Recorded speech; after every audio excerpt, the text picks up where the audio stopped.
pakai mina tunia pakai thu adia thoki na thu kain seiding angai dinga anaki koizo sa urenau anai agamla nabon chawin athoki pakai jisu minin salam kain bole pakai thokin ni khu hobung mi thing hola an na pangthia howin kai khom na a eche pakai thokin na thu a holim na anangai zo chuteng le eche thua ki pa na tam ta anani beding kain kinapi in ana miloi khat chu hitobang mun chu ana hlung zo lo tunia hiche online sermon anangaya pakai thokin na thu ngai thading yong yom diu ka ta sanin zo zo se jong chu tunin ki pa una hi avela hiche thui ngai thei ki ding yom mu hi Bible chang mun chom chom kain sim dinga hin ama sapenin 1 Corin bung somlinga chang thum apanin chang git chan hin sim tading kating tengla dang mun dang kain sim dinga hi aji chu ama sapena pathin lekhabu tung zuya ei ho chon se jala Krista thia ahitai ti thu hil pi pen kamu chu nang ho kapi do ahitai chule ama abuzun ani thumnin pakai lekhabua ki sei dung zuin athau do kita na hi chinama ki fas henga akila masapenin chuin somlenio hinga chujovin mi sanga walzen supiti ho hinga khatbe la in akila in hi ama ho tamzo tu ge hin a umna la yui akim khatwang ai mutawe chin jacob hinga akila in chujovin sol cha ho cheng se hinga akila in hi akhon na in aphat lowa ping to bang keima hinga aungkila in hi tengle Matthew bung som ni legit chang khana pat chang gup chan in siming katin chuin chol nga ni kichaya hapta kipatni masani khowa thenin Magdalene Mariam chumnu hlan wedding chun ahong lhoni nahi chu in vewin ling ha hon akihota nahi ijeine mitile pakai wan tilwana konin ahong kum hlan song cha tang do in achung atowin nahi abo so chu kol phet to abangin apun sil chu bu bangin chule ama kichat chun anga ho akihonun athia to abang jinguna hi aini chiwan til chun numei ho chu ain howin azauba nang ho kichahi un ijene mitile thing pela ki that jisu chu na holu ahi kahenai ama hi koma aum tapoi ijene mitile aman asei bang chun athau do tai hongun lang pakai lupna hung betawin pathina thu thengi bon chawa dingin phathei ebo pitaw hen amen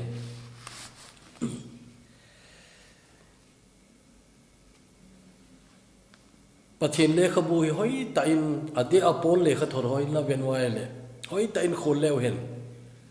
pakai thina bo hilowin athoki na to ki sei khom te hin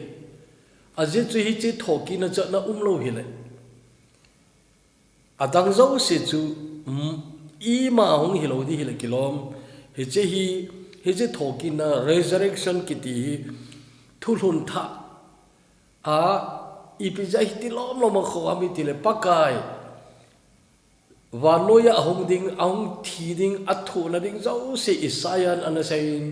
ahin che new testament atta ki sei ki chula thoki na thui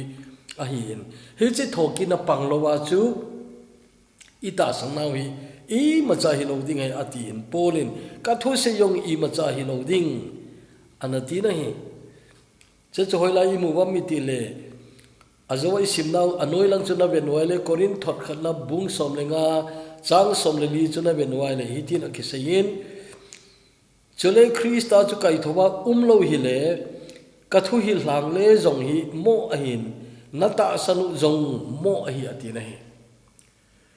satan yong che chu a het chin ji achun athi dil ana dal zo tapun athoki dil adal zo tapun ta abol thei sun chu mi te ho ta san den na pi te te ding te hi ta in hi je chun phat chom chomini chi satanin hi che ta san lo na hi mi hem te lung sunga anh su hing ki an su hing ki nin hi je chun pakai thoki zo kumizat ham sunga aboi naw chu tu ni chana hi che bible ta san nom lo ho chun hi chi ta san thei di yong hi lo chu an ain ta san san na la yu na hi pakai ya thoki poi tinom hon hi ti na hil chin ji we nei abang khat chole ngol kai ta hi nei hi chuna ban ban le sein ka tin ama sa pe na chun sei ji hon alung chu agu hi ti hi so ta ta sanoi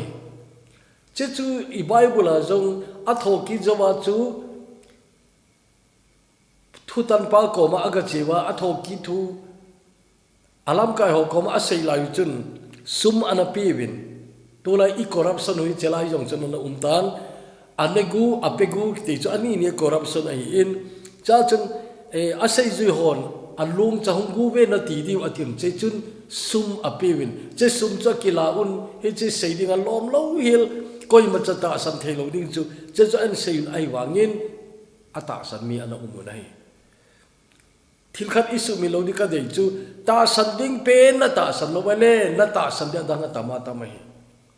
kingam na thei lo ta san thei lo angola ngol kai cho chun na ta san de aji chu ta san ding pen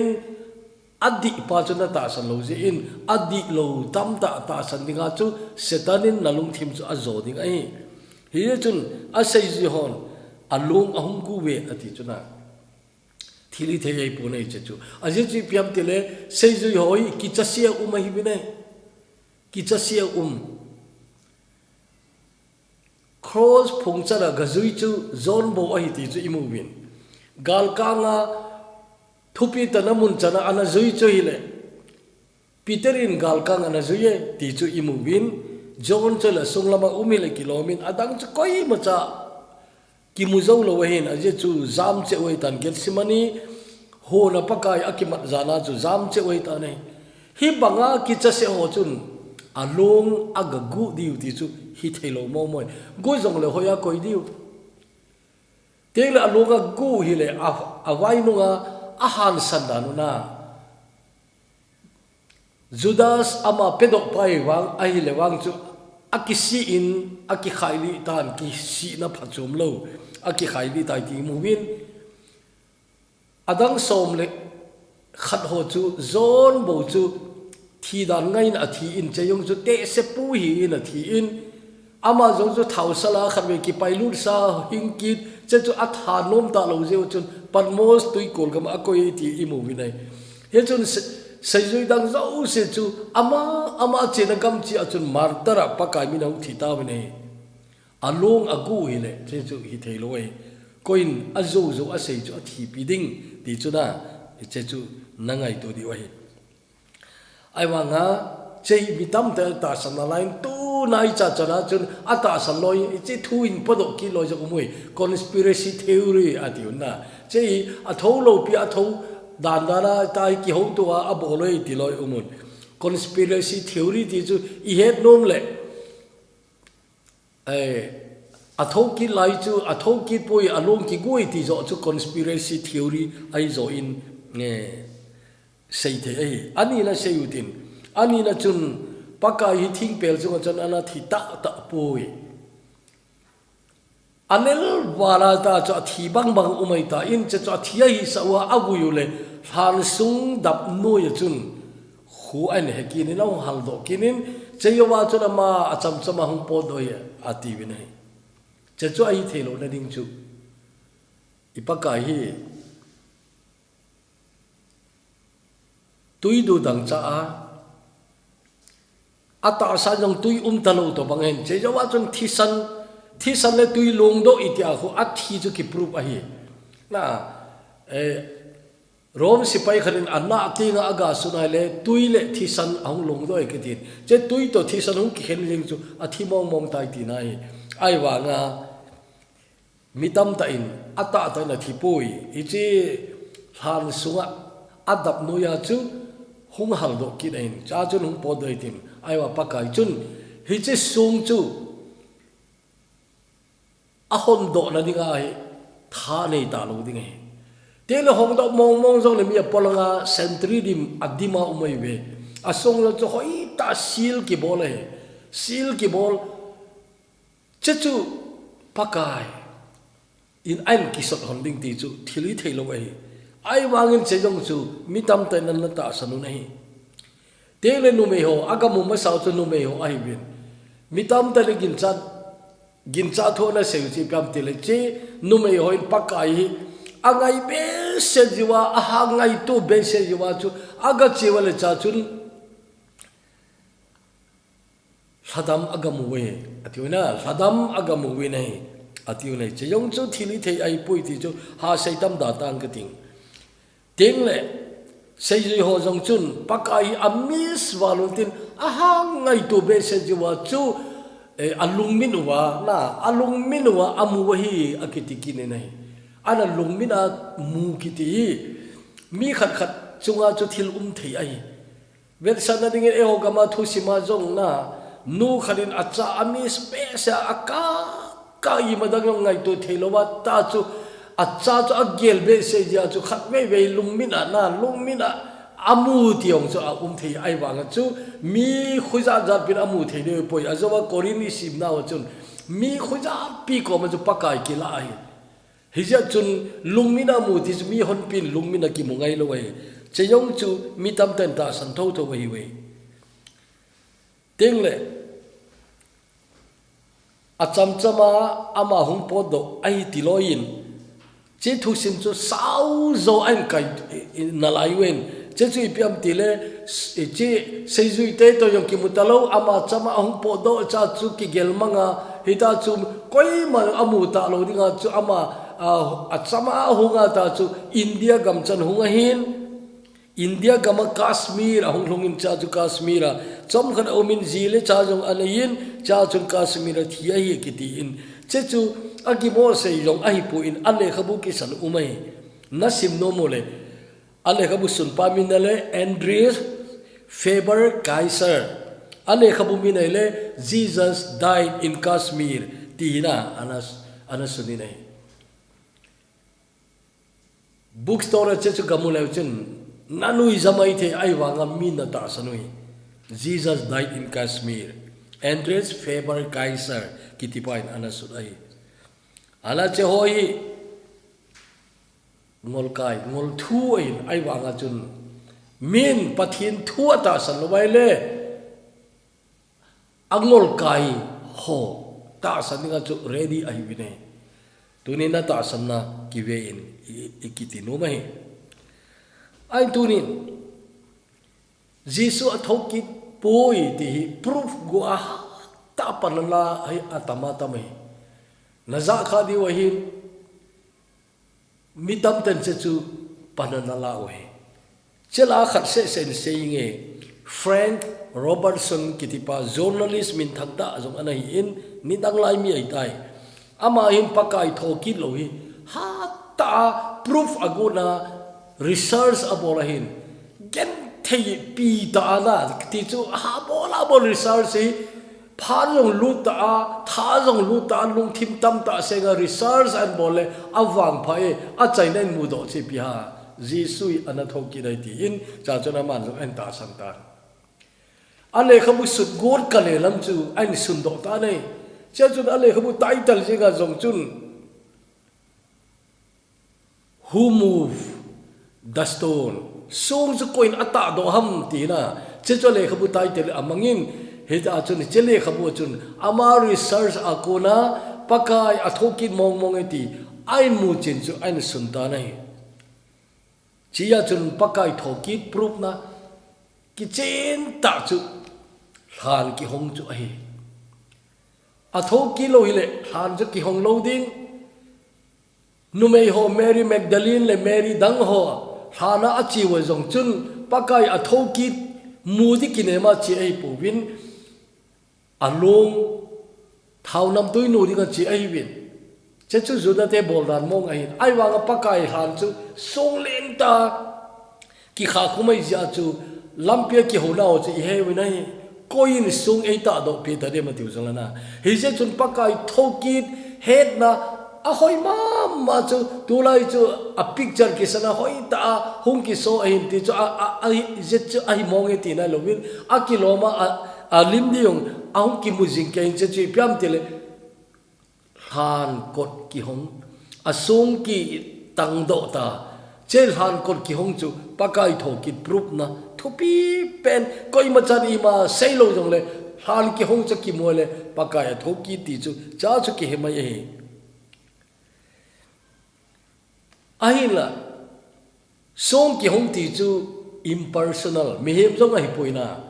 he chun he che song ki hong sang pakai tho ki na approve na hoi pen chu sei zui ho hin kho hong ki khel choi sei zui hoi iblel jong ki pa pi jong ni chani ata san lo we pakai la thiding thu a sei lela ta san lo a tho ki de a sei lela ta san lo ai la sei zui hon ata san diwa a practical pena poimo pen ma an ta san ta we chi pia ipakai ji sun a tho ki zo nunga awai ha na chi pia mi tile chunglama kuna thilbol thin ahung hum to ka se Jerusalem na dal ha lo di wetin awai hain che chu anga do un Pentecost ni che chu hagau thing hung lum ta in pakai la sei banga chun keima ka chi mang ding nang ho di na phai na kachi mangai le nang ho din a phaya ji chu lungmon sa another comforter lungmon sa kain so ding a hi ti nai che chu nang ma wa cheng ding nang ma ding a ti nai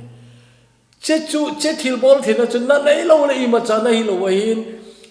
ken kan thu pi wa noi le se da ki pa no thu phai hil hang deng ka ti ki pan do jing na hi bin hagau the hung thun ni chu nga ona ti chewang chu ata san ta we a thiding ta san lo jong leo a thoki ni ta san lo jong leo ama ho ta san lo ji a hi ding chu hi lo ti puin au hi tai ai wangin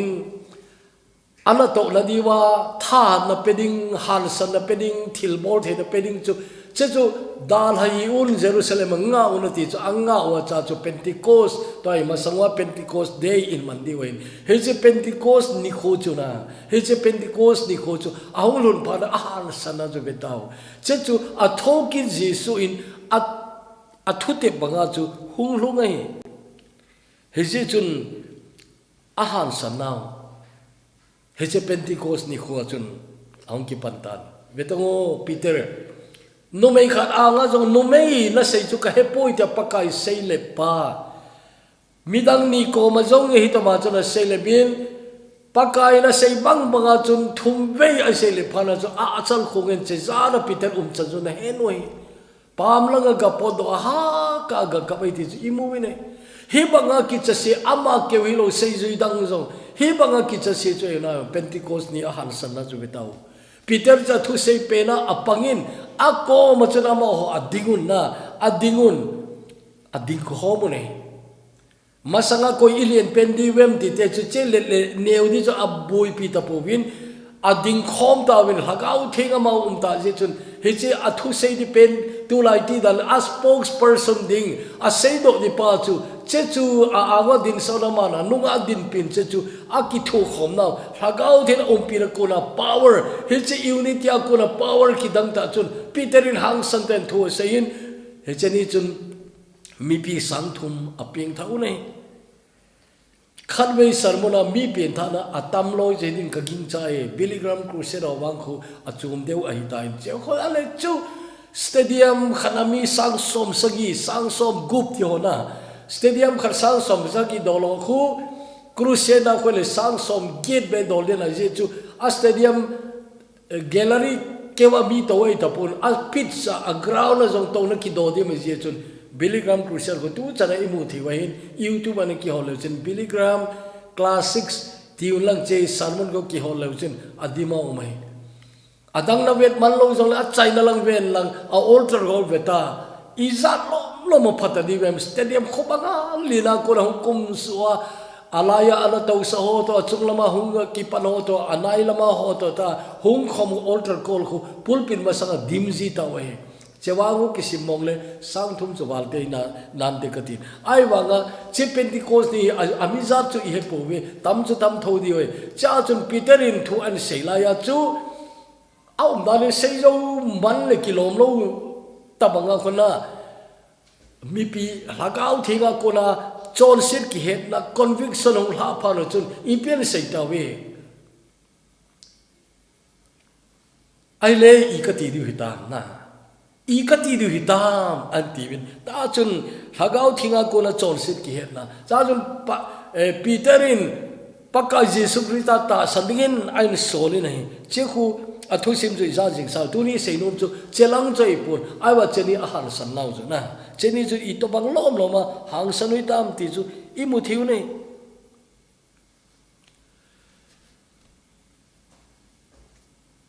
pakai thoki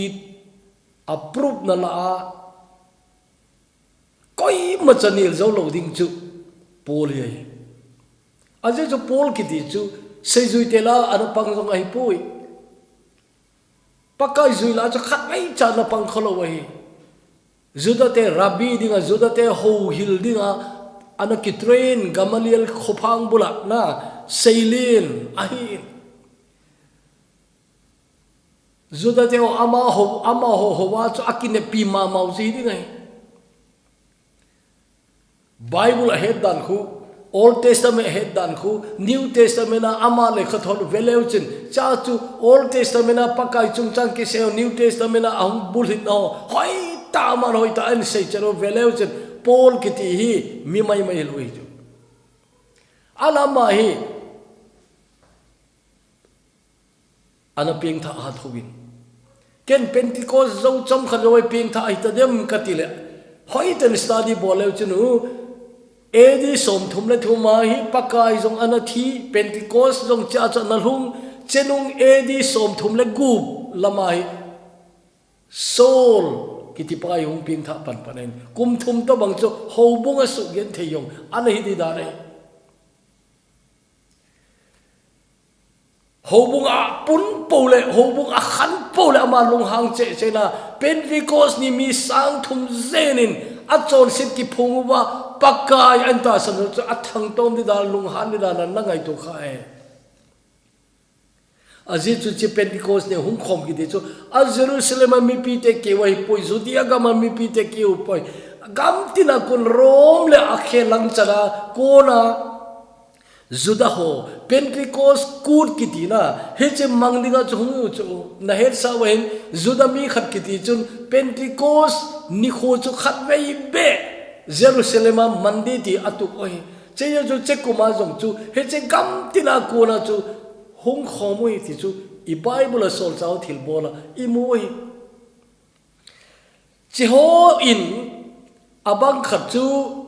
Rome ki pan hung ki pan ngoi we Rome khopia hobung ti polin lekha athot na la ai aman ana phu do lo hobung lekha athot chu Rome te ati we ne Rome te khat we cha amu kha lo ai wa ama ho ani ga chu gospel ring set ana su ai Rome te hi nga lekha thot ki ti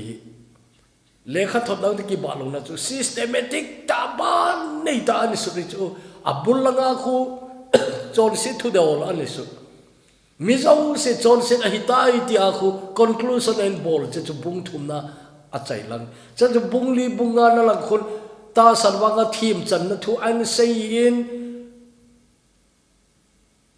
bungu bung sagi khone la ta san cha hin khu a hagaule ta sa phengai chan ho ki del thu an se ya bungi na khun hagawa zale na thu an se ya bungko som le khadale amar amuta asupi ho azuna nam chan pi hon amu na lo apona be se je khu rom bung ko bung som le khat an su na hin som le ni apan khu practical christian khu bo bung som le gub chan an su na hin bung som le ni khun chuti ai ji chunti an panin aba ama sang se an ain kai khom na chun chuti ji chun atin nata sau chu ki pedingin kange na hi vetin an sei ta nahi che chun Paul ki ti pakai Jesus athoki ne ti approve na la chu most powerful koi machan anil zo loading Paul in ho ki khelina Saul of Tarsus ki ti he che Tarsus ko mi pai pakai ho bung ding do pan ho bung cha pang cha ti chu su gen thei ti ta na su gen thei che ya ju pakai Damascus ko koma ki mu to pia khun Saul nangin ibola nei su gen thei ma ti khuna Saul, why are you persecuting me? Naina, ibola lang in naisu gen the hamati nahi. Chakun imu chalana, pakai koi nahi. Aintina lungdong bese chona avatula vaval jangaman khumutalo. A ochol kichi mama amma direct address kibol. Head kihen mo sa the yung hello aminan ko je ngai Saul ibola nang nei su gin them ti pakai koi na him anti na eng bol jing na su gin the jing Jisu kai anti Saul athupi na ta ti ju ki pa pium na ta kha che pia ka bol khel ta ya tele hum ki hi je ngai ama sa zo a pakai ati ko hello ado chu pakai koi na hi matin tu ju Jisu kai ati par ko aman ado pa hi jing jong le ka bol khil tai ka he khil tai ti he ja chun pakai ipine bol sa nu ma che chu surrender hi chu mem khat hin khu a apoi mo pen chu ipine bol sa nu ma pakai anga surrender lele ban pakai anga surrender I macha I hi lo ki he a pakai anga ki surrender ipi nei bol sa nu ma mem khat hin khu ki hela chu che chu hi pakai ipi nei bol sa nu ma pakai kopi song lunin na bol ana hildi wa itin zentel ho koma pakai min polu dinga pakai a good sa hi dan chu cha chona ga ki he doin che chu ta san ta in athi pi nahi martal chanin pole thi pi che ho hi koi machan anil zo lo ni hi chola tele he du chu pakai cross athi chana hi asupite te chu ta sa dola in khana an sedet khompi Joseph chate tiute Joseph le Mary chate pakai le Mary chai jong le Joseph chai poi pathin cha pa na aila I Bible phata ki sun chu Joseph in che aji dinga akipui Mary chu now anei to ka se akito kha pi poi ati nai thomang ta in discipline nei ta in hiche pakai now sen hung ping ding chu anga in Mary choi ta in a zenin amani jong chu khom ta che yo chun chate an nei ta che a chate khun in sum khana hung sedet khom pi Jisu chu anata saloi a ho na o jo vele chen seiman putin ata salo ki he chuna ai wanga hiche asupi Jacob itipa James itipa jong hin pakai anta santa zala chun achai la chana ma jo marta rain thir ang thi ta re heche meu pakai thoki approve na hoi pen je ipiham itele ata san ei ho hin khu ki kheli jo na ata san ei ho hin khu ki kheli che chu pakai a thoki mong na ti he chena hoi pen chu che chu hi tunin a China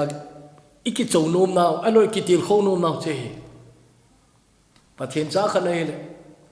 a thoki Jisu ki tin na hin kho ki chin ta na loi na gol amu hina la simpa khat Ellen Jackson ki tipan nidaga cha chorus bo neulai na ki sai pil hinunga chan ala afula kan he in Allah bul jong cha hoye I serve a risen savior he is in the world today antinaina athoki huing pu ana ka tonge ama tunin vano ya ume na ti chu cha kora san sa chu ipiam tile he lives Christ Jesus lives today. He walks with me and talks with me along life's narrow way. You ask me how I know he lives. He lives within my heart. He lives. Jesus tu ni na hinge. Aman ay ki hon pie, aman ay ki ho pie. Hichel hin kholam pi neu chain ka ki hon naun aman ay ki hon pie. Ama kalung suma acheng a umi anati nahi. Hije chuntu ni chei hoi tain ayo ki kholan mangutin pakai thoki kiti Easter Sunday se izau keu hilo salmon da za joi a thoki pakai thu inga yoi ai la tu ni hin ata san lo wanu ya mi tamatam na lai nui za na se mai na lai zo mi tamatam mai ai lo le dona ko ilo ngai tu an nei lo hito ba mi cha tamatam na lai pakai chung chang alung thim penai lo kiti hichau kala wanoi mi wang se koi ma umpoi na I to bangin lekha thimoi lang I to ban hau hen lang I to ban ming thang zong ne pakai to kisaya thu sim nei nai lo hoi milung se du mai bine an nang pathin cha kha nei tai Jesu Krista huing puri kisa nei tai chutie le tunin che kan donge nang ma hin kwa konin a thokit pakai hi ki proof ina pakai Jesu thokit mong iti a proof na hoi pen chu Bible chang hoi jong hinai a itia kiling loading itia ima chan a khel thei loading Bible che I pathin thui New Testament phata kisun polin ale khathot zau sia phata avel vela ase hoi cheu chu a hinai ai wanga wanoi che na Bible hi phet loi wanoi ti puti na loi na gol ping tha lo hon he che na Bible phet loi ai wanga amon nang ma hin khu amu jigu nai pastor khadir hitina ana sei nai gospel nga ume atin ho ngo dong ina gospel nga ume ipp ham atiule nga na di he puwi nei li cho he chi no chu Christian hodin gospel li ho cha hello koi ma chang poina Matthew Mark Luke John chengbo cha he no chu ala pastor pan nga ume ati anga na ipe de ati ado ole loi khachun anga na chu aban chu hi yang lo da ma ti wa sol cha ho thil bol ati le di lo ati nei ai la pathin tu he ki sa jab ho chun rom hin te aje chu gospel ki hil chet na le kha thol hoi pen chu rom hin rom te e ga le kha thol hin rom hin te ti le pastor pan ai poi ati nei anala adagin nata sano dagum talom termi thip chet taw ne cha cha pastor pan ai ni sin nei gospel Matthew in a suit Mark in a suit Luke in a suit John in a suit liahi angana nang nahi ati na angana nang nahi wanoin asim gospel chu nang nahi ati chechu ai to la azong imu chu na he lives within my heart hijin na ta sani nang mi choma asim hina wanoi mi tel a choma min namu hinam loile gol ping thalo nang a choma amu hinam chechu tu ni ki ngai to de umine thokit Jesu minin avelin salam kan bolin thokit Jesu minin avelin na ko ma kong tawi nain kho pakai I to bangmun aneya a thokit pakai Jesu nain kho aleng pa an to sahina hiche ji achu wanoi nang an veting le achu ma ain mu hinam chewangi Jesu a umpi hin khoi chewangi pakai Jesun akhel hin khu chui hin kho thai ti wanuin amu hina naloi ngai pen amu chinina chechu tu ni ki do we tau te hepa lokse thim pathin tunin hiche thupi poimo ta pakai thokit na kata sanau kingap na akhum pi jong hi akingap na jong hi asung phum zong hi che thoki na thui chok chan pakai kan sei zo tai lung se ten che nangin phathei bu in lang hita chu angai zo sin thakau in kho phataki khol na nei wa he che pakai thoki keima wa ama cheng kain kho aman thu anei ding ama pakai hi ding len pa hi ding ti keima che kanop ba ke ho dinga hingi talowa ka khelo thi thokit dinga hingka hi na dingun nangi che thu hi kain kho ei pui jang ding le ei pui di dinga nangin phathei bu dingin pakai ji suminin katawi amen.